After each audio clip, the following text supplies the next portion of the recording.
Hello, everyone, and welcome to our Faith Gateway Author Chat. I'm your host, Sammy Cohn, your Family Section Curator, and I am joined today by none other than Sherry Surratt, author of Brave Mom and also President and CEO of MOPS International. Hi, Sherry. How are you? Hi, Sammy. I'm doing great. We're here in Denver, Colorado. That's where our home office of MOPS is.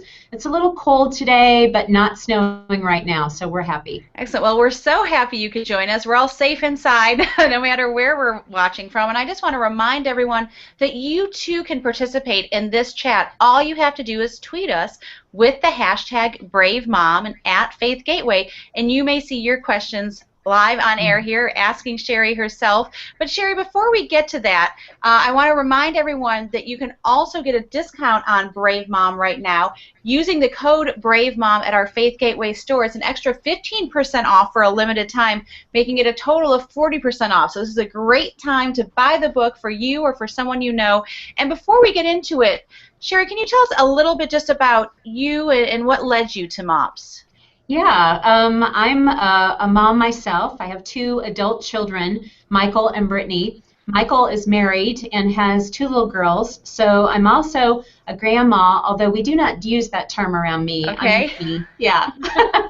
But I'm passionate about moms, being one myself, and now having a daughter-in-law who is just a fabulous mom. And MOPS International, that's what we do, is we come alongside churches to help them host great mom groups where moms can get together and connect and talk about the things that matter and get real with each other. You know, MOPS is a 40-year-old organization, and sometimes young moms will think, oh, it's a time where moms get together and do crafts, and, you know, sometimes they do, but it's a real group of friendships where you can get together and just be yourself and talk about the things that matter. And it's also just a great opportunity for a mom who may not have any church to go to. It's a great opportunity for her to get to know a local church. Absolutely. Well, I think that was one of the things that rang so true with me in this book is that you can tell it came from the trenches, right? I mean, Yeah. this isn't theoretical. Like, you literally not only have lived this, most of us have lived this, but you really took a lot of the questions that you were receiving from moms as well. And so throughout our time together, I know you've got the top 4 questions that moms have asked you all at MOPS that we're going to get to. But tell us first a little bit more about why you felt the need to write Brave Mom and why now? Yeah, I have to give this disclaimer at the beginning in that I am certainly not an expert in being brave, and that's really why we wanted to write this book, because as I started talking to moms about, you know what, I deal with fears too. Even as my children are adult children now, I still deal with fear, and when my children were little, I definitely dealt with fear. As I began to talk with moms, they all said the same thing, me too. Now, it can look different in our lives, but moms everywhere worry about things. But really what they want most is they want to be the best mom for their kids. And they know that part of that calls upon them to be a brave mom. And that's really what they want to be. So we decided to tackle this. We threw out questions to our 100,000 moms that are part of MOPS. And we said, what keeps you up at night? What do you worry about the most? How do you feel about being a brave mom and or versus being a mom who worries all the time? And they shared their honest stories. And we had stories that were funny from the range to stories that were just really poignant moments of moms being really honest about crazy fear taking over their lives. I was going to ask, you know, how honest were these answers? Because I feel like it's almost like when you ask someone, do you think you're pretty? You know, no one wants to say no, but everyone's afraid of saying yes. You know, when you ask someone, are you brave or are you fearful, aren't we almost afraid to admit the fear? Did you find that you had to overcome any barriers to get these honest answers, or what was that process like? Yeah, you know, I think a lot of it stemmed in just that we asked really raw questions.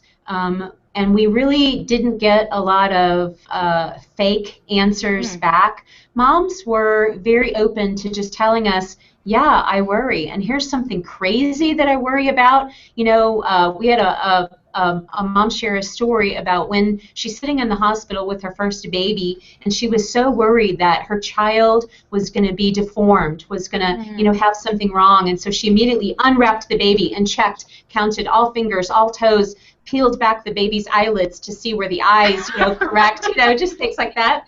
And but then it also ranged from, I wake up in the middle of the night sick with fear, worrying about, am I going to be enough as a mom? Am I going to be able to handle this? What if something bad happens? And it was great to read these stories. And as we shared them, moms answered back and said, me too. And there's power in that. There's power in just getting honest and sharing what you're afraid about and realizing, you know what, I'm not the only one. I think that's exactly it. Like you said, being a mom changes you, right? Absolutely. There's no way around it.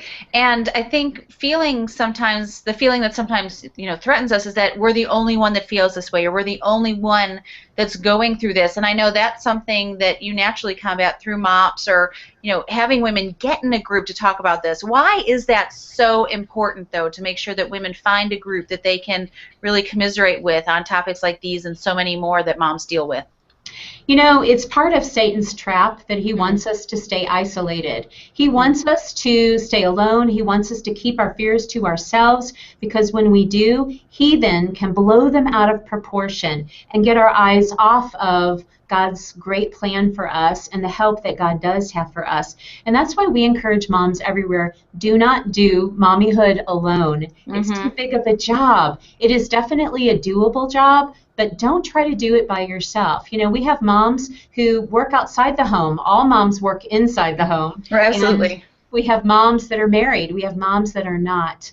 And no matter what your situation is, you need to find that support system to be able to have somebody to talk to about your fear. Because once you verbalize it, once you put a name on it, once you kind of call it out of the darkness into the light and be able to talk about it with somebody you can trust, that helps you talk about it with God. And there's incredible power in that. So we encourage moms everywhere, no matter what age or stage you are as a mom, you need to get together with other moms to talk about the things that worry you.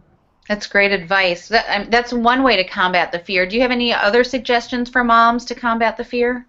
Yeah, we encourage moms to really get honest about what they're fearful about, because that's a huge step in getting brave, is just admitting, you know what, I have fear, and putting a name to it. I remember having a horrible fear of flying, and anytime I would get in an airplane and the plane would begin to bounce a little bit, I would just get terrified. And my husband reminded me, you know what, this is turbulence. Say that word, Sherry, turbulence.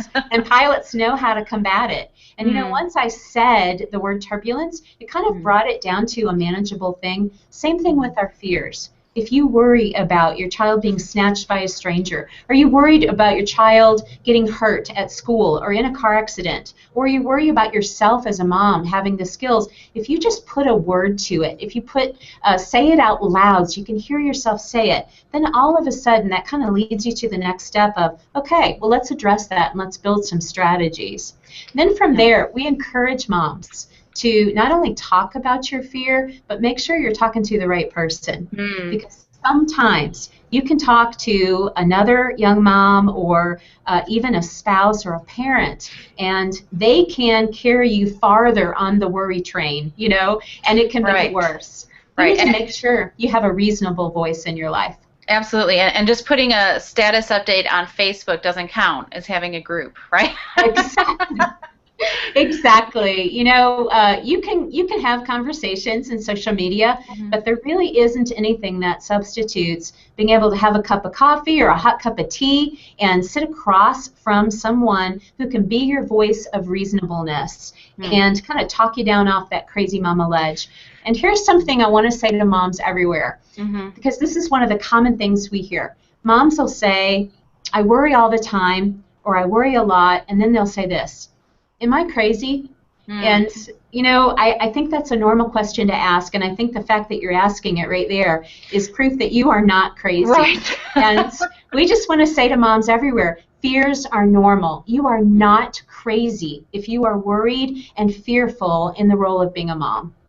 Well, and doesn't God say that to us too? The Christian life is not a perfect life. It's not an easy life, right? It doesn't mean a life, devoid of fear, but it's what we do with it afterwards. And like you said, who we take it to. And of course, we need to take that to our Heavenly Father, right? And then I love that you said it has to be someone that you trust, someone that is a rational voice Right, in right. your life. And the other side of that is limiting the exposure that you have with people who do cause you to get up on that crazy worry ledge, And Right. Sometimes you can't eliminate them from your life because it could be a parent or a spouse or another dear friend that is in your life. But you need to be able to come to the point where that's not who you go to with your fears if it's not helpful. Right. And, we also encourage moms, don't be afraid to get really just rawly honest with God about what you're afraid of. And, sometimes your fear can make you angry.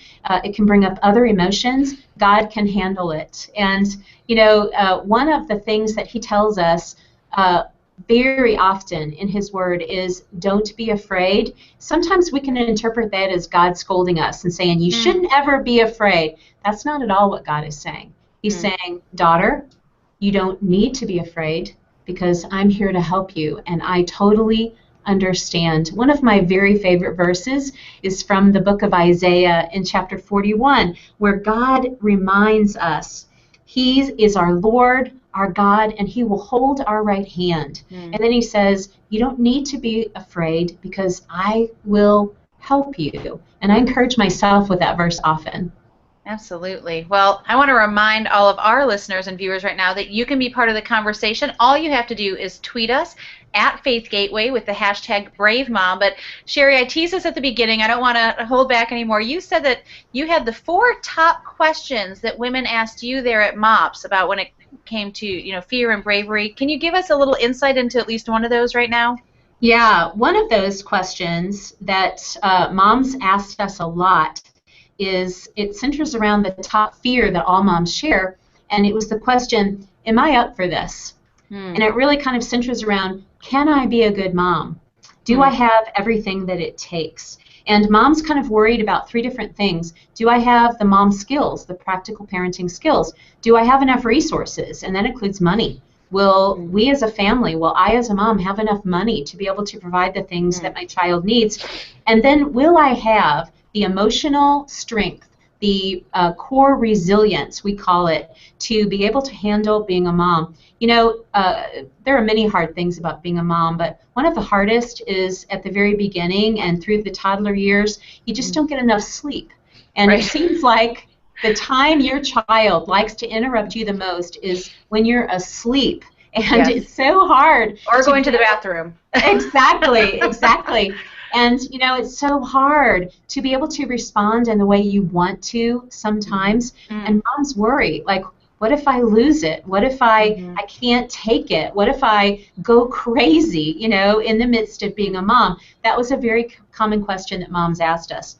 The other common questions were, will I make the same mistakes that my parents did? Interesting. And yeah, isn't that kind of interesting that we worry about that? And the answer kind of is yeah, you know what? You might make some of the same mistakes that your mom and dad did, but because you're sensitive to that, you are going to be more sensitive to those areas in your parenting. Yeah, I think, just like you said before, when you said if you're asking the question, am I crazy? You're probably not. It's that awareness, don't you think? And absolutely, being aware as a mom. Can I make a confession to you right now? Absolutely. I skipped to the back of the book when I first picked it up because I saw this section about building a better you, and like you said, it has to start with us. We can't just blame our kids or blame our circumstances, right? We have to look at ourselves. And of course, the first habit for the 7 habits of better moms that you list back here was that SWAT team of support. But some of the others were prioritizing your spiritual development, finding that spiritual rhythm that works for you. You mentioned better moms invest in who they were before they were a mom. And another one was better moms allow themselves the margin they need. Now the question is, I read all these and I was like, yeah, but how? What's the but how for those? Because I think we're all going to read this and say, yes, I need to do that. But then there's the but how. What would you say to the mom that says, I'm with you, I just don't know how?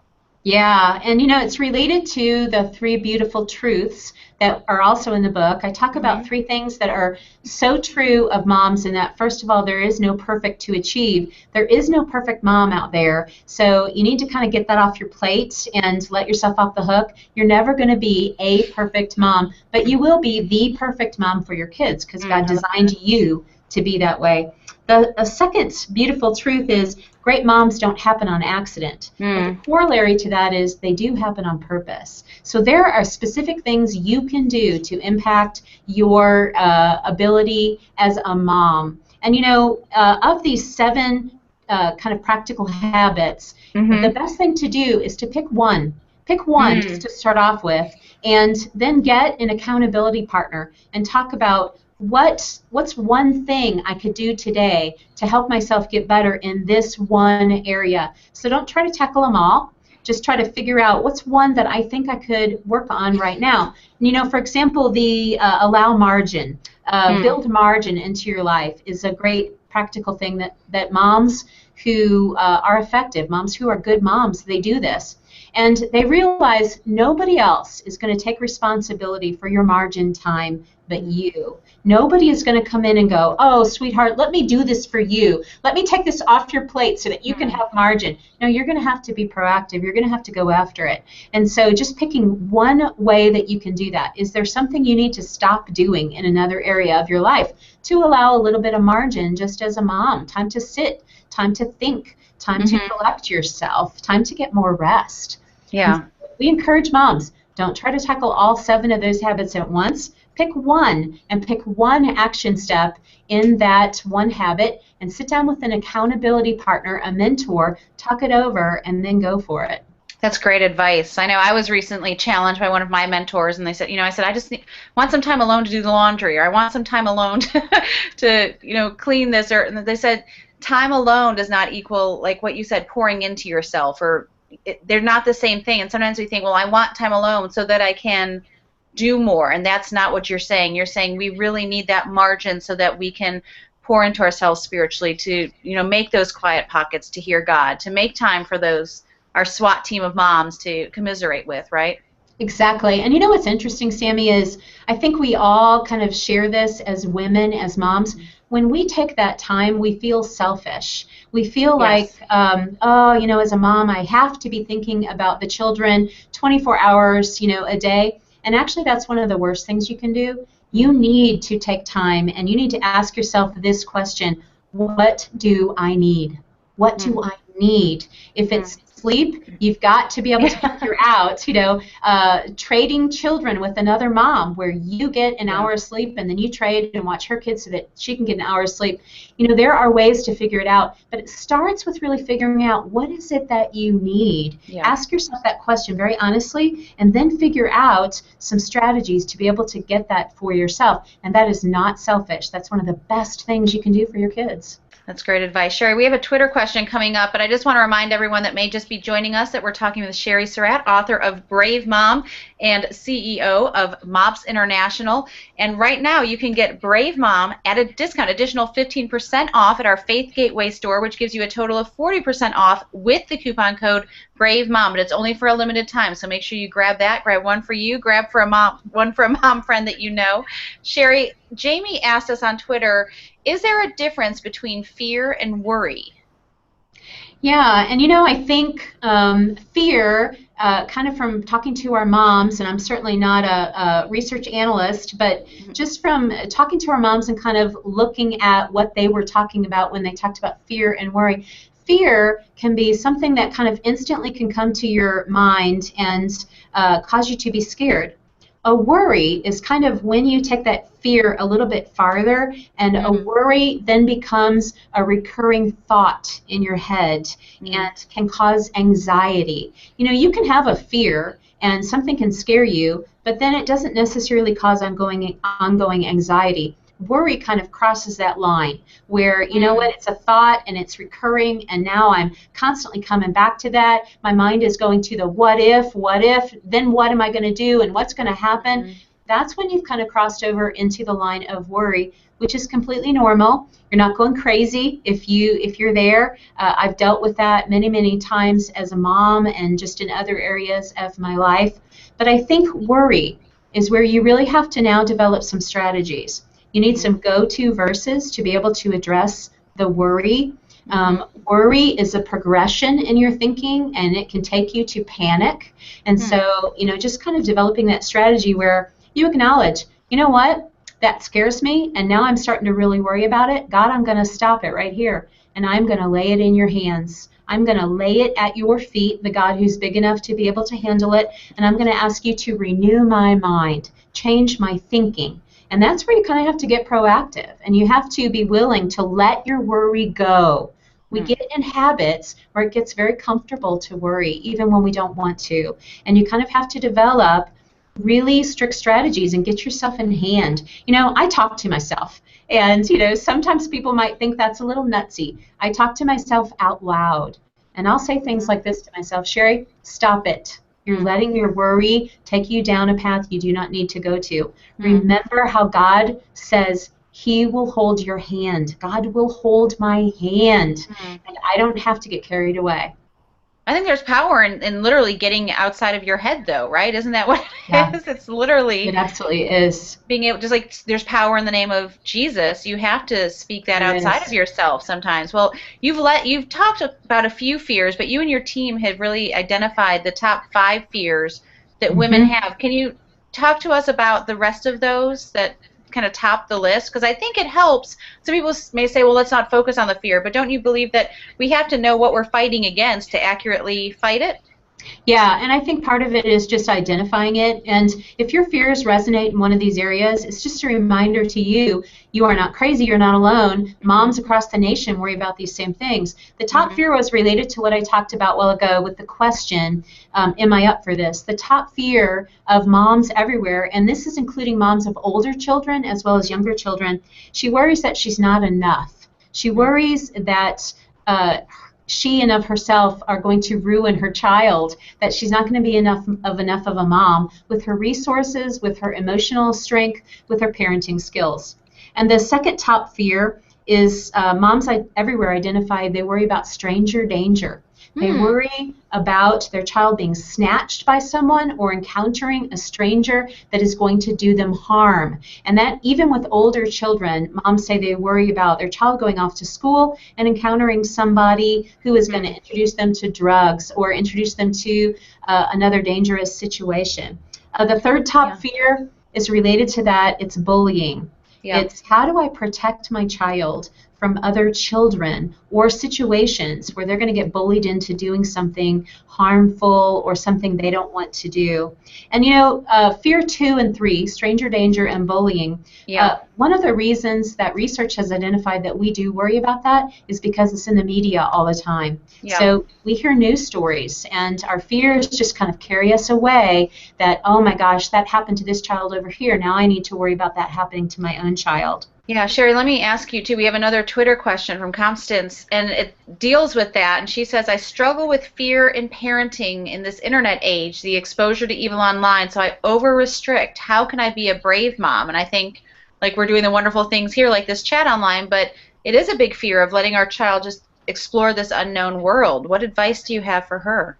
Yeah, and we hear that a lot increasingly, even of mothers of very young children. How much internet time, how much internet exposure is good for my child? And I think you have to have a family kind of powwow. You need to sit down as a family and really talk about what works for your family. And I think you kind of, it's great to talk with other parents about what they do and what's reasonable, but at the end of the day, you have to decide what's right for your family. And I think sometimes we get into comparisons. We'll hear of the family down the street who never lets their child on the internet for any reason. That might be right for your family, or it might not. And so I think, having a family conversation, if you're married, sitting down and talking with your husband about what is our family all about, and who are we as a family, and what makes sense for us. I've talked with moms who definitely set limits. And there's lots of tools available where you can monitor what your child has access to. And there are, internet blocks that you can definitely enact as a family so that you know your child is not going to certain sites. I think, though, start with that conversation about what is it that works for us as a family, what's important to us. Some families sit down together and play internet games together. Other families say, no, we're not going to do any games on the internet at all. And I think instead of comparing yourself just to what the family down the street does, decide for yourself what works for you. And I think as a mom, when you get those kind of guidelines in place, that's something then that alleviates your fear. So, just sitting there and worrying about it isn't going to help anybody, including yourself or your child. But being proactive, having those conversations, and then developing those guidelines according to who your family is and what your family believes is very helpful. Yeah, absolutely. And, it all goes into modeling, doesn't it? Our children often become what they see us do, not what they hear us do. But one of the things I love is that you end your book with a chapter called Helping Your Child Be Brave, because after all, they're going to see what we do. And one of the things that you say is it's okay to talk about it. So can you give us just a little bit of insight of how we can translate not just brave mom, but brave kids, brave family? What does the multiplying effect of this look like? Yeah, I think it's great to really get honest, about your own level of fear as a mom, and ask yourself, am I passing this on to my kids? Because no mom wants to do that. Here's something that I picked up in myself, was every time my children were going out the door, here's something I was saying: be careful, be careful. And I was unintentionally striking a spirit of fear in my own children and causing them to be overly timid. And I don't want them to do that. I want them to be brave for the kingdom of God. So I started talking to my kids, and as a family, we kind of talked about this. I started getting real and just saying, you know what, Mike and Brittany, I struggle with fear too, and I don't want to. I want to be able to trust God. And I started talking with them a little bit about the way I pray for them. I stopped praying in my prayers, oh God, protect them. Oh God, keep them safe. Of course I want God to do that. But I started sharing with my kids the way that my prayers have changed a little bit. I pray for God to make them dangerous. I pray for God to give them courage to do the things that He wants them to do.